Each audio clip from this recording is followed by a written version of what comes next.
My ex-husband mocked me in front of our old classmates 8 years after our divorce, and the whole reunion room laughed before they realized I was the billionaire who had bought the hotel they were standing in. He did not know. That was the beautiful part. He stood under golden lights in the Grand Meridian Ballroom, holding a glass of champagne, wearing a navy suit too tight around his new confidence, and smiling at me like I was still the tired woman he had walked away from years ago. Beside him stood Cassandra Vale, his new wife. Tall, polished, expensive. The kind of woman who looked at people like she was deciding whether they belonged in the room or should be serving it. She touched his arm and whispered something that made him laugh. Then Adrian looked at me from head to toe. My simple black dress, my quiet earrings, my natural hair pinned back, my small clutch, my calm face. And he smiled louder. "Naomi," he said, raising his voice just enough for the table nearby to hear. "I almost didn't recognize you." People turned. Of course they turned. Nothing excites adults at a reunion like old tension, wearing fresh clothes. I smiled politely. "Hello, Adrian." He looked around, making sure he had an audience. "You came alone." The question landed the way he intended. Small, sharp, wrapped in fake concern. Before I could answer, Cassandra gave a soft laugh. "Adrian, don't be rude." But her smile said she enjoyed it. Adrian lifted one hand, like a man pretending to be corrected. No, I'm just surprised. I heard Naomi kept to herself these days." A classmate named Denise, who had always enjoyed other people's embarrassment, leaned closer. "Oh, why?" Adrian looked at me with pity so polished it almost shone. "Well, after the divorce, some people move forward, some people disappear. A few people laughed. Not everyone, but enough." I stood there with a glass of water in my hand and felt the old room inside me open again. The room where Adrian used to make jokes about my thrift store dresses after spending my money on his business. The room where his mother told me a wife should never outshine her husband. The room where classmates from our past believed I had lost everything when he left. They had not seen me for 8 years. They did not know that after the divorce, I disappeared because I was rebuilding in silence. They did not know I had turned my small medical logistics company into Bennett Global Holdings. They did not know I owned warehouses across 3 continents, emergency supply contracts, hospital technology platforms, and private equity stakes in companies Adrian had only read about in magazines. They did not know I had bought the Grand Meridian Hotel 6 months earlier through one of my hospitality investment arms. They did not know the staff greeting them at the door, the food on their plates, the ballroom lights above their heads, and the security team near the entrance all answered to a company that answered to me. Adrian did not know any of that. So he kept talking. That is the problem with people who underestimate you. They often provide their own rope and call it conversation. He took a sip of champagne and said, "I have to admit, seeing you here brings back memories." I said nothing. He leaned closer. "You still doing that little consulting thing?" Cassandra smiled. The table laughed again. Little consulting thing. Bennett Global had closed a $2 billion infrastructure acquisition 3 weeks earlier. But I liked the phrase. It told me exactly where he still lived. Not in the present. In the version of me he had left behind. I said something like that. Adrian nodded. "Good for you, really. We all start somewhere." We all start somewhere. This from a man whose first company survived because I paid payroll twice while he told people he was self-made. Cassandra looked at my left hand. No ring. I glanced at hers. Large diamond. Public confidence. Private insecurity shaped like jewelry. "No," I said. Adrian gave a sad little smile. "Naomi, always had trouble letting people in. That one hit deeper. Because he knew. He knew how long it had taken me to trust him. He knew how I had come from a family where love was often measured by usefulness. He knew he had been the first person I believed might choose me without needing me. Then he used that knowledge like entertainment. A tall man from our class, Victor, came over with a drink. "What's going on here?" Adrian smiled. "Just catching up with my ex-wife." Victor looked surprised. "Naomi Bennett." "Yes." He looked genuinely happy. "Wow, it's been years. You look great." "Thank you." Adrian laughed. "She does look good, peaceful, quiet life suits her." There it was again. Quiet life. He wanted the room to imagine me small. Living alone.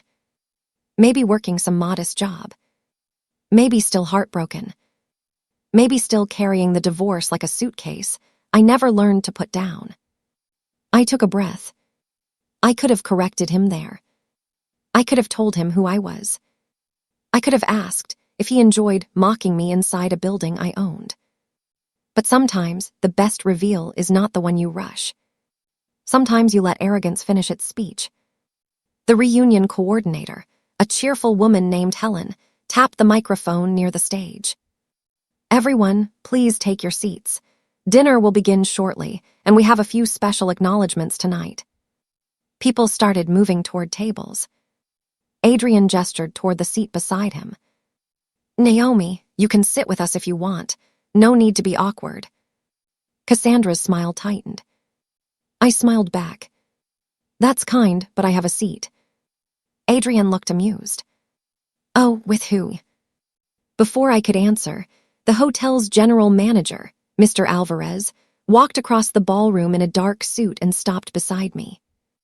"Ms. Bennett," he said quietly, "your private table is ready." Adrian's smile shifted. Just slightly. "Private table?" he asked. Mr. Alvarez looked at him politely, then back at me. "Yes, ma'am." I nodded. "Thank you." Then I walked past Adrian, Cassandra, and half the classmates watching with open curiosity. My private table was near the front, reserved behind a small arrangement of white flowers. Not the biggest table. Not the loudest. Just placed where I could see the stage and the room. Grace was already there. My best friend. Chief Strategy Officer. The only person in the room who knew exactly how much I was enjoying Adrian's performance. She leaned back in her chair and smiled as I sat. "How long did he last before insulting you?" "Less than 3 minutes." "Impressive consistency." I took a sip of water. He asked if I still do that little consulting thing. Grace closed her eyes. I hope the ancestors heard. They did. She glanced toward Adrian's table, where Cassandra was now whispering in his ear while he kept looking toward us. Grace smiled. "Should we tell him now, or let the building do it?" I looked at the stage, where Helen was arranging note cards. "Let the building do it. Before I continue, tell me where you are watching from tonight. And if someone has ever tried to shame you with an old version of yourself, stay with this story. Because sometimes the person they mock at the reunion is the one who owns the room, the lights, and the door they walked through." 8 years earlier, Adrian Cole left me in a rented apartment with 2 suitcases, a broken credit score, and a sentence I could not forget. "You were useful, Naomi," he said, standing by the door while his mother waited in the car outside. "But I need a woman who makes life feel bigger." Useful. Not loved. Useful. I was 32 years old then, married to him for 6 years, and tired in a way sleep could not repair. Adrian and I met in college. Not at the reunion school, but years after high school, during a city business leadership program for young professionals. He had been handsome then in a restless way, always moving, always planning, always speaking about the future like he had already booked a table there. I was quieter.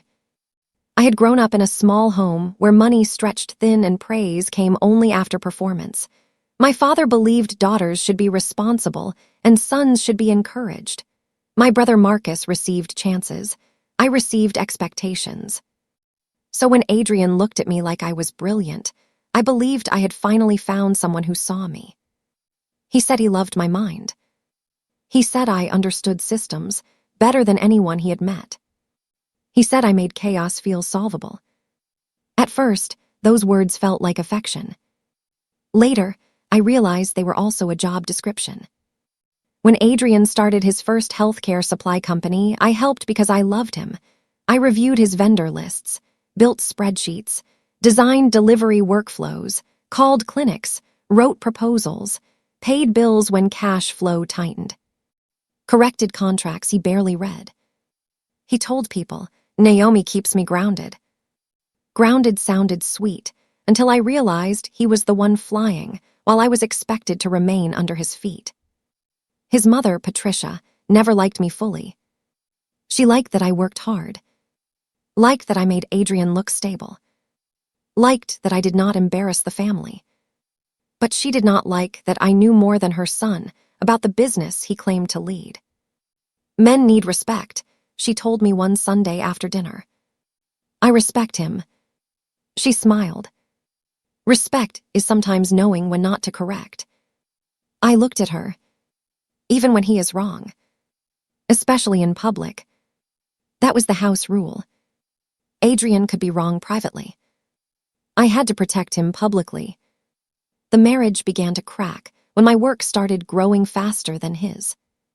I launched a small consulting service helping clinics reduce supply waste and improve emergency inventory. I called it Bennett ClearPath.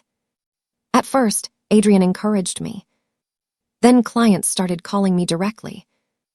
Then one regional hospital contract doubled my income. Then articles mentioned my work. Then Adrian began making jokes. "My wife thinks she's the logistics queen now." People laughed.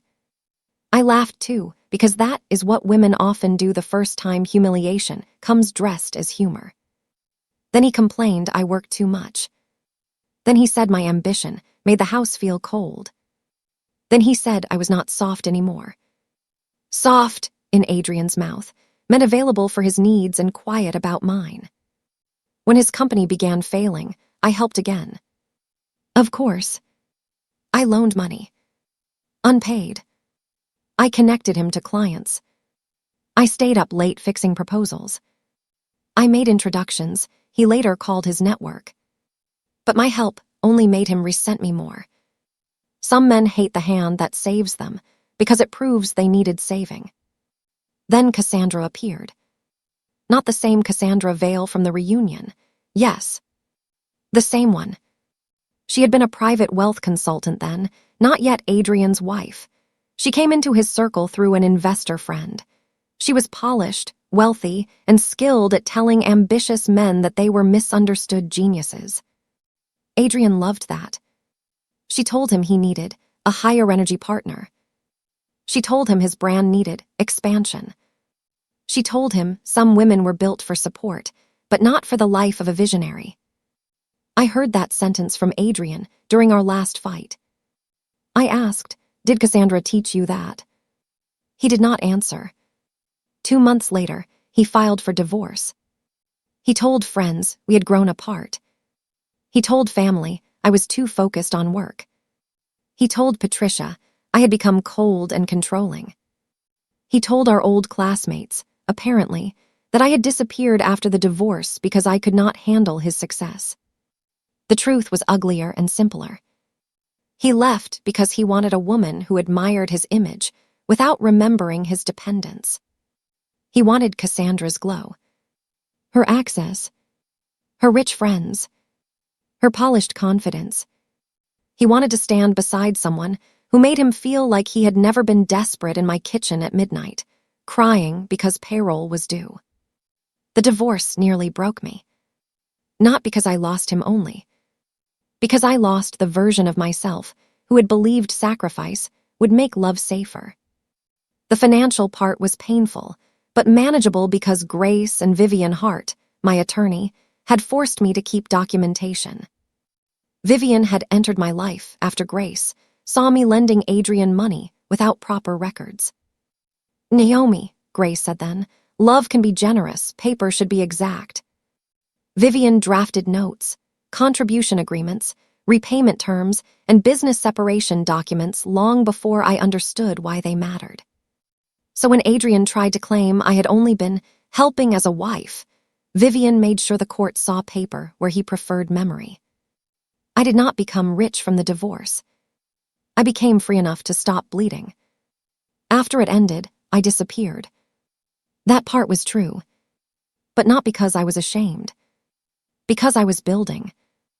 I moved into a smaller apartment near the industrial district. I worked 18-hour days. I took on difficult contracts nobody glamorous wanted. Rural clinics. Disaster response supply chains. Small hospitals with broken procurement systems. Warehouses losing money through bad data. Community health networks that needed medicine moved faster than bureaucracy allowed. I learned everything. Freight. Customs. Cold chain storage. Emergency medical routing. Technology platforms. Warehouse automation. Government contracts. Private investment. Risk management. Grace joined full-time. Vivian protected the legal structure. Mr. Alvarez, a former hotel operations manager turned logistics specialist, came aboard and built our first field operations team. People thought we were small. We were. Then we were not. The first major breakthrough came during a hurricane season when 3 hospital systems needed emergency supply routes restored after flooding cut off normal access. Bigger companies moved slowly. We moved fast. We delivered. Then contracts followed. Then partnerships. Then a software platform that tracked medical supplies across unstable routes. Then investment. Then acquisition offers. I refused most. Built carefully. Expanded into warehousing. Then medical infrastructure. Then hospitality logistics because hotels and hospitals share more operational needs than people imagine. Food, laundry, staff movement, procurement, emergency systems, sanitation, supply chains, and reputation under pressure. Bennett Global Holdings was born from all of it. By 38, I was wealthy. By 40, very wealthy. By 41, after a merger with a global infrastructure fund and several equity exits, my net worth crossed into billionaire territory. That word felt strange. Billionaire. People imagine it comes with fireworks. For me, it came through an email from Grace with the subject line, "Well, this is mathematically ridiculous." I cried when I saw the valuation. Not because I wanted to buy islands. Because I remembered Adrian calling my work a little consulting thing. I remembered Patricia saying men need respect. I remembered Cassandra saying some women were built for support. I remembered sitting alone after the divorce, eating noodles in a tiny apartment, wondering if maybe they were right and I had become too hard to love. They were not right. I was not too hard to love. I was too valuable to be used quietly. The Grand Meridian Hotel came into my life through a distressed hospitality portfolio.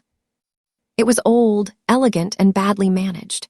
The ballroom had hosted presidents, weddings, charity galas, business conferences, and by strange coincidence, our upcoming high school reunion.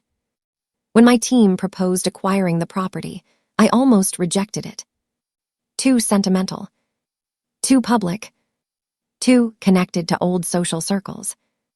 Then Grace said, "Why let memory discount a good asset?" So we bought it.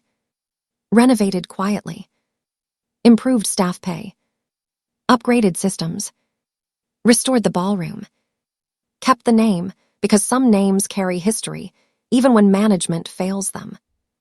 I did not plan to attend the reunion. Then I saw Adrian's name on the guest list. Adrian Cole and Cassandra Vale Cole. I stared at the invitation for a long time. Grace saw my face. Absolutely not, she said. I haven't decided. You are making the face you make before doing something emotionally expensive. I own the hotel. That does not mean you must attend the reunion. No, I said, but maybe I want to. Why? I thought about it. Not revenge exactly. Not closure. Something quieter. I want to see if his voice still makes me feel small. Grace softened. And if it does, then I'll know what still needs healing. And if it does, I smiled. Then I'll enjoy dessert. That was why I came. Not to announce anything. Not to embarrass him. Not to prove money made me better. I came to meet the old wound in a new room. Adrian simply made the wound talk first. Back in the ballroom, Helen began the reunion program. She welcomed everyone, made jokes about gray hairs and teenage memories, thanked the planning committee, then introduced a slideshow of old photos. People laughed at prom pictures, terrible haircuts, football uniforms, debate club posters, cafeteria chaos. Then came the awards. Most likely to still look the same. Most changed. Traveled farthest. Longest marriage. Most children. Funniest memory. Adrian won, most successful entrepreneur, which told me the committee had not done much research. He walked on stage smiling. Cassandra clapped elegantly. I clapped too. Grace leaned toward me. You're generous. I'm hydrated. Adrian took the microphone. Wow, he said, this is unexpected. It was not. He had probably called 3 committee members to make sure. He thanked everyone. Spoke about resilience, vision, and how life rewards people who keep pushing forward. Then his eyes found me. My stomach tightened. He smiled. And sometimes success means not letting the past hold you back. A few people made interested sounds. Cassandra looked toward me with a small, satisfied smile. Adrian continued. We all have chapters we outgrow. Jobs, fears, relationships, old limitations. The key is to choose people who fit your future. There it was. Public. Soft enough to deny. Sharp enough to wound. The room understood. Some laughed awkwardly. Some looked at me. I felt Grace's hand touch my wrist under the table. You okay? She whispered. I listened to my body. No shaking. No cold hands. No desperate need to disappear. Just sadness. And a surprising amount of boredom. Yes, I whispered. I am. Adrian stepped off the stage to applause. Then Helen returned. And now, she said, we have one special acknowledgement that wasn't part of the original class awards. As many of you know, the Grand Meridian recently came under new ownership. The restoration of this historic hotel has been one of the biggest business stories in the city this year. Tonight, we are honored that the new owner is not only here, but is also one of our own. The room shifted. Adrian stopped halfway to his seat. Grace sat back and smiled. Cassandra frowned. Helen looked at her card. Please join me in recognizing Naomi Bennett, founder and chair of Bennett Global Holdings, owner of the Grand Meridian Hotel, and one of the most influential business leaders in global healthcare logistics and infrastructure. Silence. Then the room erupted. Not polite applause. Shock applause. People turned. Stood. Whispered. Phones rose. Victor's mouth fell open. Denise looked like she had swallowed a lemon. Adrian froze. Cassandra's smile vanished completely. Grace began clapping slowly, like she had personally produced the moment. I stood. Calmly. Not because I felt nothing. Because I felt everything, and had finally learned not to let other people decide how it came out. I walked to the stage. Every step felt longer than the last. 8 years earlier, Adrian had walked out of our apartment and told me I had been useful. Now I walked through a ballroom I owned, while he watched from below. Helen handed me the microphone. I smiled at the room. "Thank you, Helen. This is very kind." My voice was steady. I did not come tonight intending to make a speech. I came because sometimes it is important to revisit old places and see whether they still have power over us. The room quieted. Adrian stared at me. I did not look away. I continued. "Many of us have changed since school. Some changes are visible. Marriage, children, careers, money, titles. But some of the most important changes are quieter. Learning boundaries, rebuilding after loss, choosing peace, refusing to let an old story become your whole identity." Grace nodded from the table. I glanced toward Adrian's table. "People may remember you from a season where you were struggling. They may speak to the old version of you because that is the only version they feel powerful enough to face. Let them." The room went silent. Adrian's face tightened.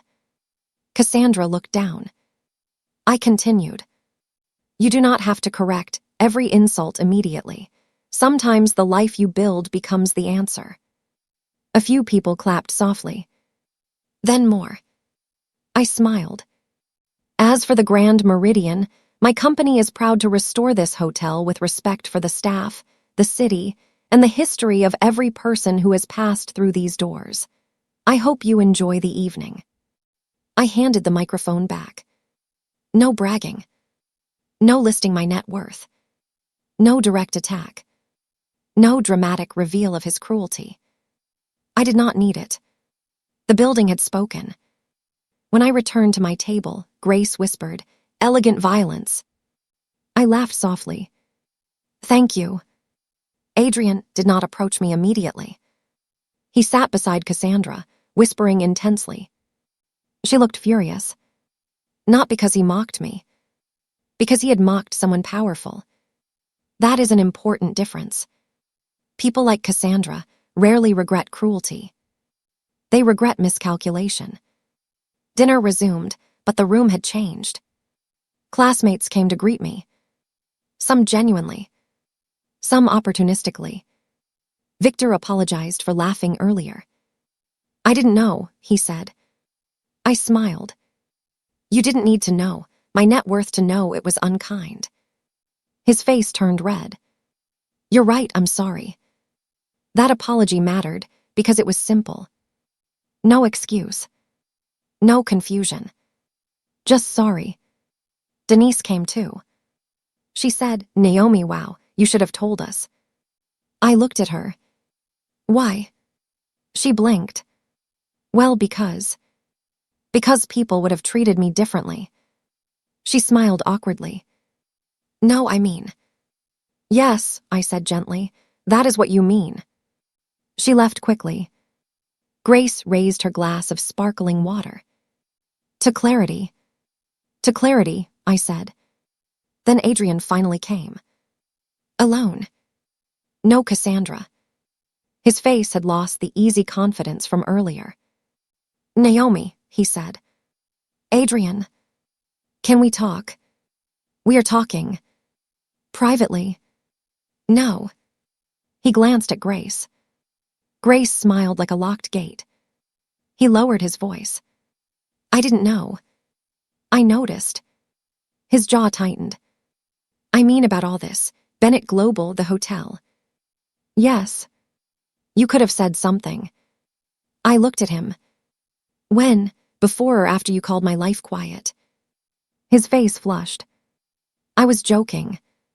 "No, you were testing whether the room would still let you make me small." He looked down. For a second, the old Adrian appeared. Not cruel. Not charming. Just exposed. "I'm sorry," he said. I waited. "For tonight," he added. Grace made a tiny sound. I looked at him. "For tonight." He swallowed. "For mocking you, for implying you disappeared because you didn't move forward, for the speech, for all of it." I tilted my head. "All of it is a big room, Adrian. Be careful entering without a map." His eyes filled with something like shame. "Naomi, I was wrong about you." No, I said. You were wrong about yourself. I was just near the mirror. He flinched. That sentence landed deeper than I expected. Cassandra appeared then. Of course. She smiled tightly. Naomi, congratulations, truly. This is very impressive. Thank you. She looped her arm through Adrian's. I hope there are no hard feelings. Reunions bring out old jokes. Grace looked at her. Some jokes have invoices. Cassandra ignored her. I looked at Cassandra calmly. Hard feelings require active holding. I let go of both of you years ago. Her smile cracked. Adrian whispered, Cassandra. She said, What? I'm being polite. No, I said. You are being careful. It's different.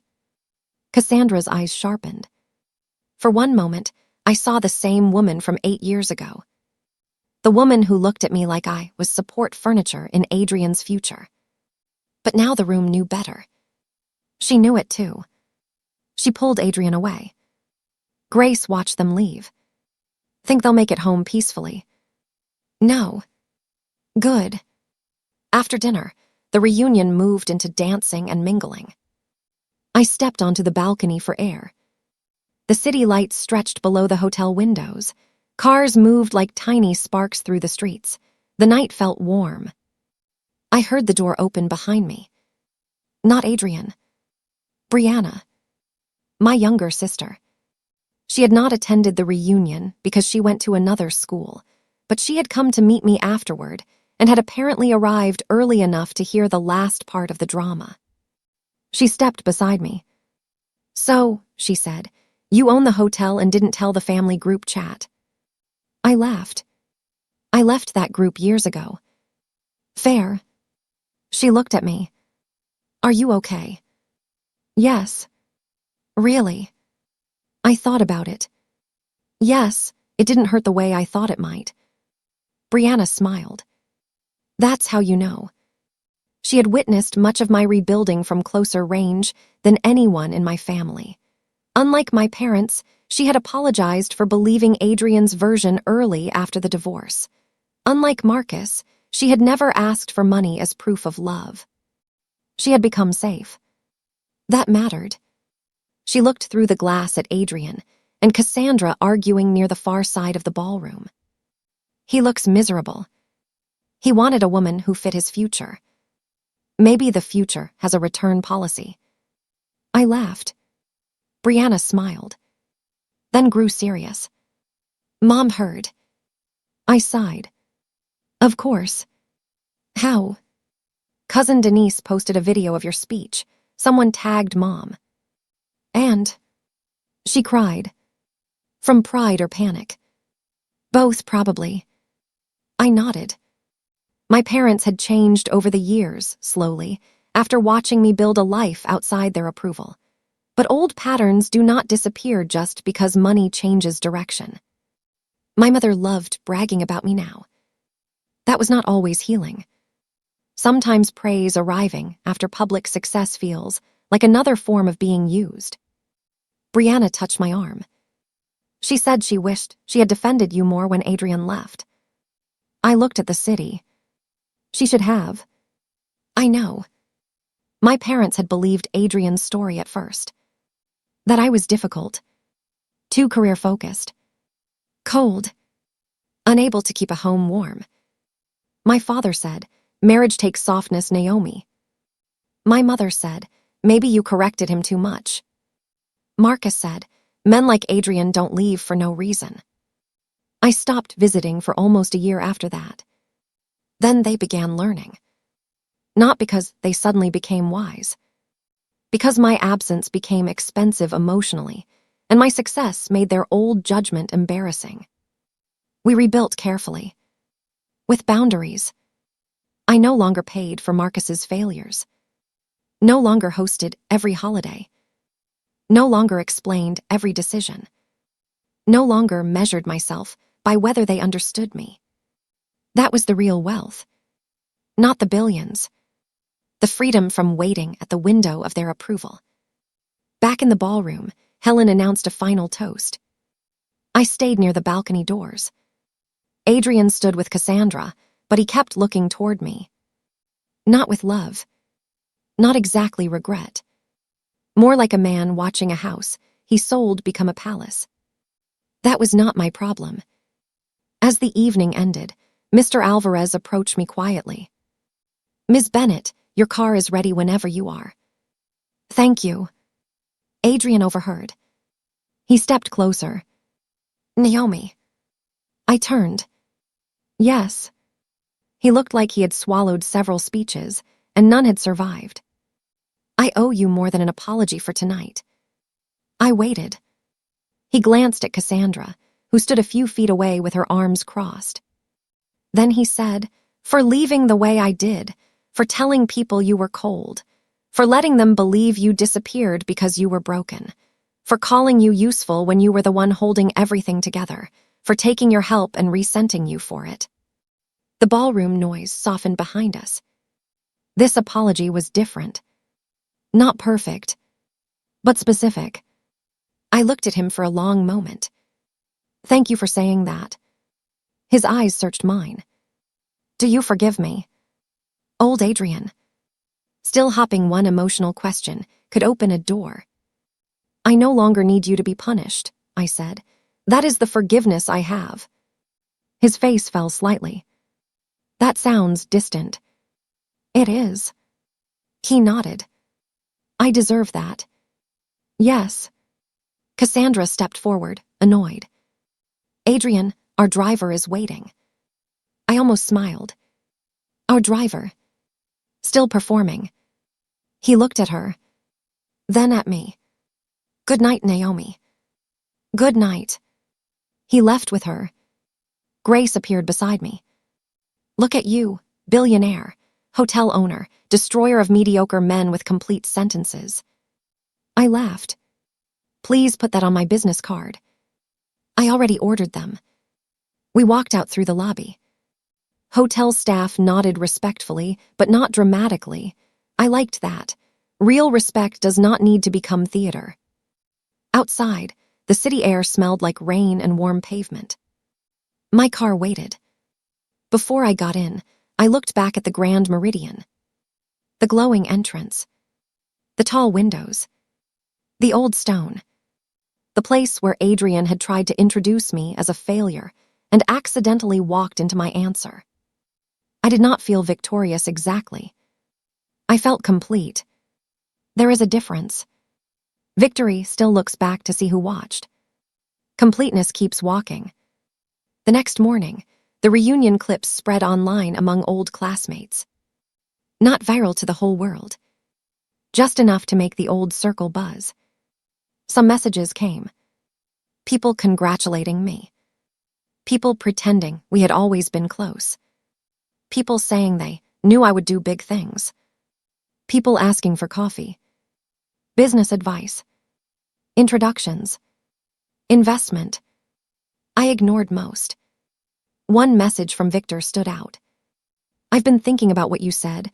I laughed because everyone else laughed. That was weak. I'm sorry again." I replied, "Thank you, learn from it." He sent, "I will." Good. Another message came from Cassandra. Not directly. Through Adrian's email, likely because she wanted it documented as joint maturity. "Naomi, we apologize for any discomfort caused at the reunion. Congratulations again on your success. Any discomfort." Grace read it and said, "She writes like a hotel refund policy."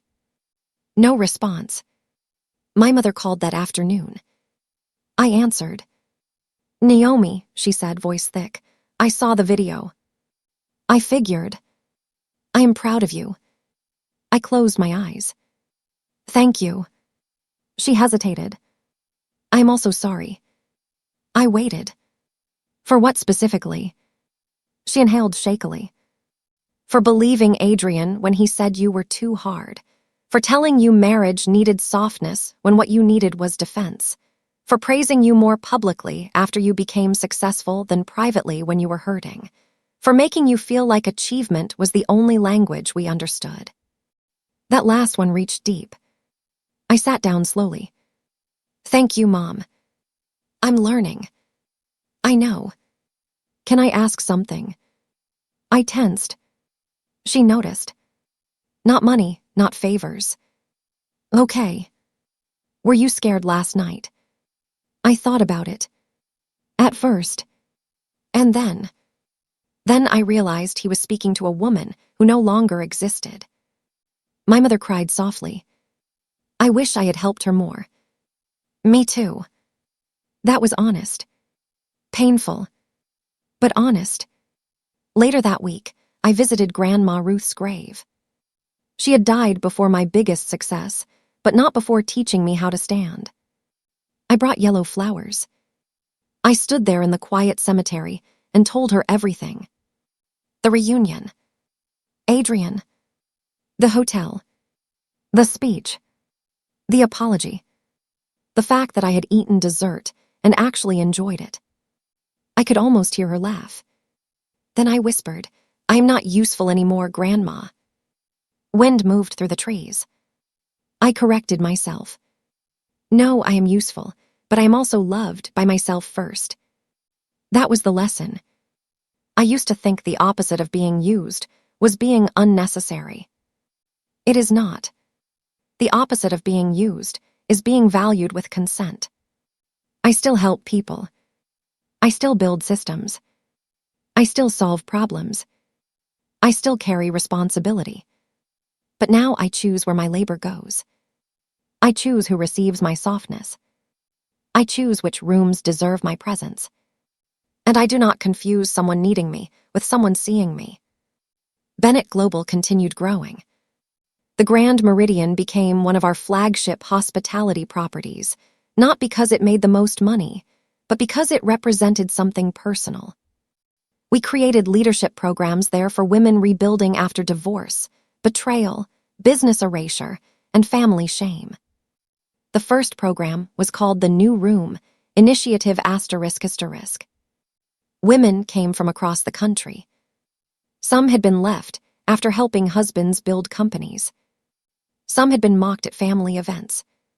Some had been told they were too old, too plain, too difficult, too broke, too emotional, too damaged. We held the first dinner in the same ballroom where Adrian had mocked me. I stood on the stage and said, "This room once heard someone try to introduce me as a woman who disappeared. Tonight, I want every woman here to know that disappearance can be strategy. Sometimes you are not gone. You are under construction." The room stood. Women cried. Grace cried too, then denied it again. Vivian, who had helped with the legal sessions, said, "This is all very moving, but please also tell them to keep copies of everything." So I did. Healing and paperwork. My two religions now. Adrian never attended another reunion connected to our old class. At least not when I attended. His marriage to Cassandra reportedly became tense after that night. People said she was angry he had publicly misjudged me, not because he had been cruel, but because he had been careless with someone powerful. Again, calculation. Not conscience. They remained married for a while. Maybe still are. I stopped checking. That was freedom too. One day, years later, I received a handwritten letter from Adrian. No email. No assistant. No dramatic request. Just a letter. He wrote, "Naomi, I have thought about that reunion often, not because of the hotel, because I realized I had been carrying a version of you that made me feel better about myself. I needed you to be small so leaving you would seem wise. Seeing you that night forced me to face the truth. I did not outgrow you. I ran from being known by you. I am sorry for the stories I told. Adrian." I read it twice, then placed it in a drawer. Not because I needed to keep it forever, because I wanted to give myself time before deciding. A month later, I shredded it. Not from anger, from completion. Some apologies are useful only long enough to confirm you were not imagining the wound. After that, they can go. The reunion became a story people told in different ways. Some called it revenge. Some called it karma. Some called it the billionaire reveal. Those versions missed the center. The center was not that Adrian mocked me and then discovered I was rich. The center was that I did not need to make myself smaller or louder to survive the moment. I stood there. I let him speak. I let the truth arrive on its own schedule. And when it did, I did not use it to crush him. I used it to free myself from the last piece of his shadow. That is power. Not humiliating someone because you can. Not proving every point with money. Power is being able to speak and choosing precision over rage. Power is remembering everything and still not letting bitterness drive the car. Power is letting someone see what they lost without offering them a tour. Power is walking out of a room you own without needing applause to follow you. If you are listening and someone from your past still talks to the old version of you, hear me clearly. You do not have to convince them you changed. You do not have to send them your resume. You do not have to list your achievements. You do not have to prove your healing to people who benefited from your brokenness. Let them speak. Let them reveal which version of you they needed to keep in their memory. Then keep living. The life you build will answer in a language even arrogance understands. And if you are not a billionaire, good. You do not need billions for this lesson. Your peace can be the hotel. Your boundaries can be the ballroom. Your new job, your apartment, your healthy body, your healed heart, your clean bank account, your child's laughter, your degree, your business, your quiet mornings, your ability to sleep without begging anyone to choose you. That can be the room they did not know you owned. Do not let old mockery pull you back into old pain. Do not let people who left you in your lowest season become judges over your rebuilt life. Do not let an ex-husband, ex-wife, old friend, family member, classmate, or enemy speak to your past and make you forget your present. You are allowed to outgrow their version. You are allowed to disappear and return different. You are allowed to let them underestimate you until the truth introduces itself. My name is Naomi Bennett. 8 years after my divorce, my ex-husband mocked me at our school reunion. He thought I had disappeared. He thought I had stayed small. He thought being alone meant I had lost. He thought his new wife, his suit, his award, and his polished speech made him the success story in the room. He did not know I had become a billionaire. He did not know I owned the hotel. He did not know the room had my signature behind it. But I knew. Grace knew. The staff knew. The documents knew. And sometimes that is enough. Because when Helen called my name and the room stood and Adrian's smile disappeared, I realized something that money alone could never teach me.